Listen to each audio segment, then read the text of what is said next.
ఆంధ్రప్రదేశ్ ఎన్నికలు దగ్గరికి సమీపిస్తున్న సమయంలో వైసీపీ పార్టీ, ఇటు ప్రతిపక్ష పార్టీ టీడీపీ, జనసేన కూడా ఈసారి గెలవటానికి తమ సాయశక్తుల ప్రయత్నాలు చేస్తున్నాయి. టీడీపీ పార్టీ ఈసారి ఎన్నికలు జీవన్మరణ సమస్యగా మారిపోయింది. ముఖ్యంగా చంద్రబాబుకు చాలా కీలకంగా ఈ ఎన్నికలు ఉన్నాయి. పొరపాటున ఓటమి ఎదురైతే ఖచ్చితంగా తెలుగుదేశం పార్టీ ఉనికినే కోల్పోతుందని చెప్పవచ్చు. ముఖ్యంగా చంద్రబాబును నమ్ముకున్న వ్యవస్థలు, వ్యక్తులు సైతం చాలా దెబ్బతినక తప్పదనే వార్తలు వినిపిస్తున్నాయి. అందుకే చంద్రబాబు కంటే వ్యవస్థలలో ఉన్నవారు, వ్యక్తులు సైతం తమ పార్టీ గెలవాలని చాలా ఆరాటపడుతున్నారు. 2024లో ఏపీ సీఎం జగన్ అయితే చంద్రబాబు వెనుక ఉండే వ్యవస్థలకు, వ్యక్తులను సైతం చాలా దెబ్బతీస్తారని కూడా చెప్పవచ్చు. మొదట అమరావతి రాజధాని చుట్టూ జరిగిన విషయాలను సైతం బయటికి వెలికి తీసే పని చేయబోతున్నారట. అంతేకాకుండా చంద్రబాబు పైన పడినటువంటి కేసులలో కూడా మరింత పటిష్టంగా ఉండే విధంగా చేయబోతున్నట్లు తెలుస్తోంది.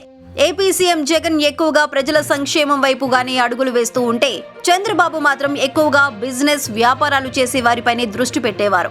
మరి ఈసారి ఆంధ్రప్రదేశ్ ప్రజలు ఎవరిని గెలిపించుకుంటారో చూడాలి.